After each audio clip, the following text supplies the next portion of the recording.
اس کے بعد ہم اپنی ٹیم کے ہمراہ DPO مانسہرہ کے دفتر پہنچے۔ جی اس وقت ہمارے ساتھ DPO مانسہرہ صادق بلوچ صاحب موجود ہیں۔ صادق بلوچ صاحب بہت شکریہ آپ کے وقت کا۔ سر، مانسہرہ پولیس کی جانب سے سائیکیٹرک ہاسپٹل کے ساتھ ایک کانٹیکٹ کیا گیا ہے جی، جو نشے کے عادی افراد ہیں ان کی جہاں پہ ٹریٹمنٹ کی جاتی ہے، تو سر یہ بتائیے گا کہ یہ آپ نے کوئی اس طرح کا پیشنٹ ابھی تک آپ کے چارج سنبھالنے کے بعد آپ نے کوئی ٹریٹ کیا ہے؟ جی بالکل، یہ ایک انیشیٹو ہے جو کہ ہزارہ پولیس کی طرف سے شروع ہوا تھا، جس میں ہم نے عرفان نیورو جو ہاسپٹل ہے ان کے ساتھ MOU سائن کیا ہے۔ ان کے سائیکیٹرسٹ ہر سوموار، منگل اور بدھ کو میرے دفتر میں تشریف لاتے ہیں صبح 10 بجے سے لے کے 1 بجے تک۔ ہمارے پاس کسی مقدمے کے اگر کوئی وکٹم ہوں یا نارکوٹکس کے کوئی ایڈکٹس ہوں جو کہ گرفتار ہوں یا ضمانت پر رہا ہوں یا جیل سے رہا ہو کے آ چکے ہوں، تو ہم ان کو پیش کرتے ہیں اور وہ ان کا انٹرویو بھی کرتے ہیں اور ان کو سائیکولوجیکلی ان کی ٹریٹمنٹ بھی کرتے ہیں۔ یہ پروسیس گزشتہ مہینے شروع ہوا تھا اور اب تک 41 ایسے پیشنٹس تھے جن کو انہوں نے انٹرویو بھی کیا، ان کو تجاویز بھی دیں، ان کو ہدایات بھی دیں، اور کچھ ایسے ہیں جن کو انہوں نے پھر جو عرفان نیورو ہاسپٹل ہے ان کو ریفر کیا گیا فار فردر ٹریٹمنٹ۔ اچھا سر، یہ جو ڈپارٹمنٹ قائم کیا گیا ہے مانسہرہ پولیس کی جانب سے، تو گورنمنٹ اس کی کوئی فنڈنگ کرتی ہے سر، یا مانسہرہ پولیس کے اپنے ہی کوئی؟ اس حوالے سے بھی بتائیے۔ نہیں جی، یہ ایک اس کو آپ کار خیر سمجھ لیں۔ اس میں جو سائیکیٹرسٹ آتے ہیں وہ نہ تو ہم سے کوئی تنخواہ ڈیمانڈ کرتے ہیں، نہ فردر کوئی چیز مانگتے ہیں۔ اس میں وہ جو ہاسپٹل والے ہیں یہ ان کی طرف سے آتے ہیں، ان کی تنخواہ کا سارا پروسیس وہ ہاسپٹل والے خود کرتے ہیں۔ ہاں، البتہ ہم نے ان کو ایک بہترین قسم کا دفتر دیا ہوا ہے جہاں پہ وہ بیٹھ کے وہ کرتے ہیں، تو یہ اس حد تک ہم ان کو کوآپریٹ کرتے ہیں۔ دفتر آپ کا ہے لیکن عرفان نیورو سائیکیٹرکس جو وہاں پہ، تو یہ ان کا انیشیٹو ہے؟ جی بالکل، ان کے ساتھ ہمارا MOU سائن۔ تو سر یہ بتائیے گا، یہ جو نشے کے عادی افراد ہوتے ہیں تو ان کو ظاہر ہے معاشرہ عزت کی نگاہ سے نہیں دیکھتا ہے، تو آپ کیا سمجھتے ہیں سر، اس کا معاشرے میں کیا حال ہے؟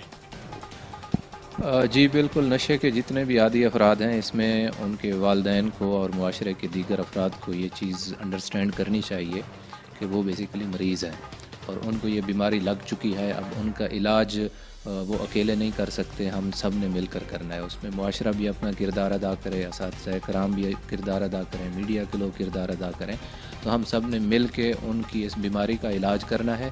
اور ایٹ دا سیم ٹائم ہمارے گورنمنٹ کے جتنے بھی ادارے ہیں جو اس نشے کی جو لعنت ہے اس کو کنٹرول کرنے میں لگے ہوئے ہیں، ان کو بھی پوری ایمانداری اور پروفیشنلزم اور پوری کمٹمنٹ کے ساتھ محنت کرنی چاہیے تاکہ جو سپلائی ہے وہ کم سے کم ہو، اور جہاں تک ڈیمانڈ کا تعلق ہے اس میں ان لوگوں کا اگر علاج کر دیا جائے تو یہ ڈیمانڈ بھی کم ہو جائے گی اور انشاءاللہ یہ چیزیں آہستہ آہستہ کم ہو جائیں گی۔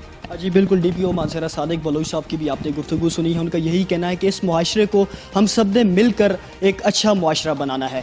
ہم نے یہ ضرورت بھی محسوس کی کہ کیوں نہ اس حوالے سے ماہر نفسیات سے بھی بات کی جائے۔ جی ناظرین، اس وقت ہمارے ساتھ آغاز سائیکولوجیکل سروسز کے آنر ارسلان صدیقی صاحب ہمارے ساتھ موجود ہیں۔ ان سے جانتے ہیں سر، سب سے پہلے تو بتائیے گا ڈرگ ایڈکشن، اس کی ڈیفینیشن کیا ہے، اس کو ہمارے ناظرین کو یہ بھی بتائیے گا ذرا۔ اچھا، ڈرگ ایڈکشن بولتے ہیں تھوڑا سا جو ڈرگ کے عادی ہو جاتے ہیں لوگ، ٹھیک ہے۔ ڈرگ ایڈکشن دو طرح سے بھی کہی جا سکتی ہے، ایک تو ڈرگ یوز ہے، اس کو تھوڑا سا ڈفرینشیٹ کرتے ہیں ڈرگ ایڈکشن سے۔ ڈرگ یوز وہ ہے جو نارمل لوگ بھی انٹیک کرتے ہیں، جیسے دن میں ایک سگریٹ پی لیا، چرس ہو گیا یا کوئی ہیروئن ہو گئی یا کوئی اس قسم کی چیز، تو وہ ایک دن میں ایک دفعہ یوز کر لیا تو وہ ڈرگ یوز ہے اور ان کی نارمل لائف چلتی رہتی ہے۔ ڈرگ ایڈکشن جو ہو جاتی ہے جس میں وہ بہت زیادہ لت لگ جاتی ہے، جس کو آپ اردو زبان میں عام زبان میں بولتے ہیں، جس کو لت لگ جاتی ہے اس کی، اور وہ اس کے بغیر اس کا گزارا ممکن نہیں ہے، ٹھیک ہے، اس کو ڈرگ ایڈکشن بولتے ہیں، اور یہ سویئر مینٹل کنڈیشن ہو جاتی ہے۔ ڈرگ یوز ایک آپ اس کو بول سکتے ہیں یہ ایک چوائس ہے، ٹھیک ہے، اس کے ریزنز کازز بہت سے ہو سکتے ہیں، لیکن یہ ایک چوائس ہے، ہم اپنی مرضی سے ڈرگ یوز سٹارٹ کرتے ہیں۔ ڈرگ ایڈکشن ایک عادت ہے، جب ڈرگ ایڈکٹر لوگ بننے لگتے ہیں تو ایک عادت بننا شروع ہو جاتی ہے روٹین کی بیس پہ، اور جب وہ ڈرگ ایڈکٹ ہو جاتے ہیں پراپرلی وہ ایک مینٹل النس کی طرف چلے جاتے ہیں، جس کا ٹریٹمنٹ پھر باقاعدہ مینٹل پروسیس کے تھرو ہوتا ہے کہ اس کو پراپر طریقے سے اس کو ڈیل کیا جاتا ہے، سو اس کو کہتے ہیں کہ ڈرگ ایڈکشن۔ اچھا ارسلان صاحب، یہ بھی بتائیے گا کہ جو نشے کے عادی افراد ہوتے ہیں جب یہ نشے کی پیک پر پہنچ جاتے ہیں تو کیا وہاں سے ان کی واپسی ممکن ہوتی ہے؟ ہاں یس شیور، کیوں نہیں ممکن ہوتی، ان کا 100% چانس ہوتا ہے کہ یہاں سے ان کی واپسی آئیے، جتنی بھی پیک پہ ہوں، اگر ان کا پراپر ٹریٹمنٹ ہو، پراپر سائیکولوجیکل سیشنز ہوں، میڈیکیشن ہو پراپر، اور فیملی سپورٹ ہو ان کے ساتھ تو، اور انسائٹ ڈیولپ کرنا، وہ ساری چیزیں وہ میں آپ کو آگے ڈیٹیل میں بتا دوں. اسی طرف آنے لگا ہوں کہ آپ نے جیسے کہا ان کی ٹریٹمنٹ، تو ان کی ٹریٹمنٹ کا پروسیجر کیا ہوتا ہے؟ ظاہر ہے جو جس طرح آپ نے کہا کہ جو لوگ نارمل یوز کرتے ہیں، جو ایک ہوتا ہے نارمل یوز والے، اور دوسرے ہیں کہ جو ایڈکٹڈ، جو ڈرگز ایڈکٹڈ لوگ ہوتے ہیں، جو مسلسل عادی ہو جاتے ہیں.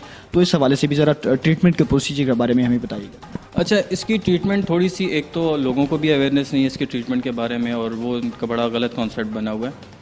ڈرگ ایڈکشن دیکھیں، جب بھی ایک بندہ پراپرلی ڈرگ ایڈکٹ ہو چکا ہے تو ظاہر ہے آپ ایک چیز انٹیک کریں. لیٹ سے ہم سمپل اگزامپل لے لیتے ہیں جس کو ہم لوکل زبان میں چرس بولتے ہیں. جب آپ اس کو لے رہے ہوتے ہیں تو آپ کے خون میں شامل ہو رہی ہوتی ہے، اور وہی خون آپ کے مائنڈ کو جا رہا ہوتا ہے، وہیں سے آپ کی کڈنیز میں، آپ کے پورے جسم میں. اب اس سے نا بہت سی چیزیں ڈسٹرب ہو جاتی ہیں. ایک جو انسان جو ڈرگ ایڈکٹ ہوتا ہے اس کی سائیکلوجیکل ہیلتھ، مطلب ذہنی طور پہ وہ خراب ہونا سٹارٹ ہو جاتا ہے، جس کو بولتے ہیں فزیکل سمٹمز آپ کو نظر آتا ہے. فزیکلی وہ بڑا کمزور اور اس قسم کی چیزیں نظر آ رہی ہوتی ہیں. اسپریچولی تو وہ ختم ہو جاتا ہے. تو اس کے لیے اب اس کو نہیں پتہ ہوتا کہ اس کو کیا ٹریٹمنٹ کی ضرورت ہے اور اس کو کیا کرنا چاہیے. تو اس لیے ان کی فیملی سپورٹ بہت ضروری ہوتی ہے. اب ان کا طریقہ کار کیا ہوتا ہے؟ اس کا جو ٹریٹمنٹ ہوتا ہے وہ پراپر ریہیبلیٹیشن سینٹر میں ہوتا ہے، جس کو عام طور پہ جو لوکل زبان میں لوگ بولتے ہیں مینٹل ہاسپٹل بول دیتے ہیں. تو وہ وہاں پہ اس کا وہ ہوتا ہے پراپر. وہ مینٹل ہاسپٹل نہ بھی کہا جائے تو کوئی مسئلہ نہیں ہے، لیکن ریہیبلیٹیشن سینٹر اس کو بولا جاتا ہے. اس کے ٹریٹمنٹ کے 2 سٹیپس ہوتے ہیں. پہلی سٹیج جو ہوتی ہے اس کو بولتے ہیں ڈیٹاکسیکیشن، کہ جو چیز آپ کے خون میں شامل ہو گئی ہے، جس نے آپ کے مائنڈ میں کیمیکل امبیلنس کر دیا، تو اس کو ڈیٹاکس کرایا جائے. میڈیکیشن ہوتی ہے پراپر اس میں، اور میڈیکیشن کے بعد وہ جو سارا خون میں جو چیز شامل ہوئی ہوتی ہے وہ تھرو یورین جو ہے وہ پاس آؤٹ ہو جاتی ہے اور ڈیٹاکس ہو جاتی ہے. اب ڈیٹاکس کے بعد اس کو جو ٹائم فریم چاہیے ہوتا ہے وہ تقریباً 1-1.5 مہینے کا چاہیے ہوتا ہے. 45 دن اس کو لگ جاتے ہیں. جو اچھے ریہیبلیٹیشن سینٹر ہوتے ہیں وہ 45 دن میں اس کو ڈیٹاکس کرتے ہیں. اس کے بعد جو ٹیپل ڈاؤن ہو جاتی ہے میڈیسن ان کی، وہ ٹیپل ڈاؤن ایسے ہو جاتی ہے کہ اس کی مقدار کم کر دی جاتی ہے اور سائیکلوجیکل سیشنز کو ساتھ ساتھ چلایا جاتا ہے. Clinical psychologist proper therapeutic sessions ان کے لے رہے ہوتے ہیں. اب ان سیشنز کا مطلب اگر آپ کسی سے پوچھیں کہ لیٹ سے میں ہوں اور میں ڈرگ ایڈکٹ ہوں تو میں کیوں سائیکلوجیکل سیشن دوں؟ کیونکہ میرے تو خون میں شامل ہے. لیکن خون میں شامل کی وجہ سے اس نے میرے مائنڈ کو بڑا افیکٹ کیا تھا. میرا بیہیویئر ڈسٹرب ہو گیا، میری فیملی لائف ڈسٹرب ہو گئی، میرا کام میں دل نہیں لگتا، میں کوئی کام نہیں کر سکتا. اب ہوپ لیسنس بہت زیادہ ہو گئی ہے. ٹھیک ہے، تو وہ ساری وجہوں سے پھر صاحب یہ بھی بتائیے گا کہ جس طرح کے جو مسلسل جو ڈرگز ایڈکٹڈ لوگ ہوتے ہیں تو ان کا مطلب ان کو جب علاج، ان کا ٹریٹمنٹ پراپر، ان کی میڈیکیشن ہوتی ہے تو کتنے ٹائم کے اندر یہ بالکل نارمل لائف کے اندر آ جاتا ہے؟ ہاں بالکل. پہلا تو میں نے آپ کو بتایا جو پہلی سٹیج ہوتی ہے وہ 1.5 مہینے کی ہوتی ہے، اور دوسری سٹیج بھی تقریباً 1.5 مہینے کی ہوتی ہے. 3 سے 4 مہینوں میں یہ ریکور ہو جاتے ہیں. کچھ چیزیں سائن سمٹمز لوگوں کو جاننا ضروری ہیں. لیٹ سے کیونکہ یہ آج کے دور میں نے جو پاکستان کی اسٹیٹسٹکس نکالی ہیں تقریباً 700 بندہ ڈیلی ڈرگ ایڈکشن سے مر رہا ہے. ٹھیک ہے، اور زیادہ تر لوگ جو ہیں وہ ٹین ایج بہت زیادہ اس میں انوالو ہو رہی ہیں، اور اسکول یونیورسٹیز میں بہت زیادہ ہو رہا ہے. تو ارلی سائن سمٹمز لوگوں کو جاننا، پیرنٹس کو جاننا ضروری ہے. لائک وہ جو بھی بندہ ڈرگ ایڈکشن میں انوالو ہے اس کی فزیکل اپیئرنس چینج ہونا اسٹارٹ ہو جاتی ہے.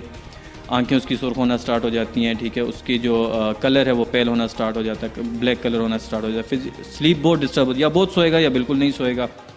اور اس قسم کی چیزیں اس میں کھانا یا تو بہت زیادہ کھائے گا یا بالکل نہیں کھائے گا. اس قسم کی وجہ سائیکلوجیکلی اس کے بیہیویئر میں بڑے مسائل آ جائیں گے. فیملی سے آئسولیٹ ہو جائے گا، کسی کو اپنے قریب نہیں آنے دے گا، اپنے کمرے میں نہیں آنے دے گا، خود اکیلا کمرے میں بند رہے گا. اس قسم کی وہ چیزیں کر رہا تھا. غصہ بہت زیادہ، اریٹیبلٹی بہت زیادہ، اس کو اریٹیشن بولتے ہیں، وہ بہت زیادہ ہوتی ہے. ڈیسیژن میکنگ ان کی ختم ہو جاتی ہے، اور ججمنٹ یہ نہیں کر سکتے بالکل. تو اگر اس قسم کے سائن سمٹمز آپ کسی میں دیکھ رہے ہوں تو اس کو ضرور کنسلٹ کریں کہ آپ کسی ریہیبلیٹیشن سینٹر اس کو لے کے جائیں، یا سائیکالوجسٹ کے پاس کم از کم ضرور اس کو لے کے جائیں تاکہ وہ آپ کو ڈائگنوز ہو سکے. جی بہت شکریہ ارسلان صدیقی صاحب. جی ناظرین، ہمارے ساتھ ارسلان صدیقی صاحب موجود تھے جنہوں نے تفصیلاً جو ڈرگز ایڈکٹڈ لوگ ہوتے ہیں ان کی میڈیکیشن کی پروسیجر کے حوالے سے تفصیلاً آپ کو بتایا، اور اس کے علاوہ یہ بھی بتایا کہ جو ڈرگز ایڈکٹڈ لوگ ہوتے ہیں تو وہ کتنے عرصے کے اندر ظاہر انہوں نے عرصہ بھی بتایا کہ تقریباً 1.5 ماہ اور بہت سے زیادہ 3 سے 4 ماہ کے اندر وہ نارمل لائف کے اندر آ جاتے ہیں.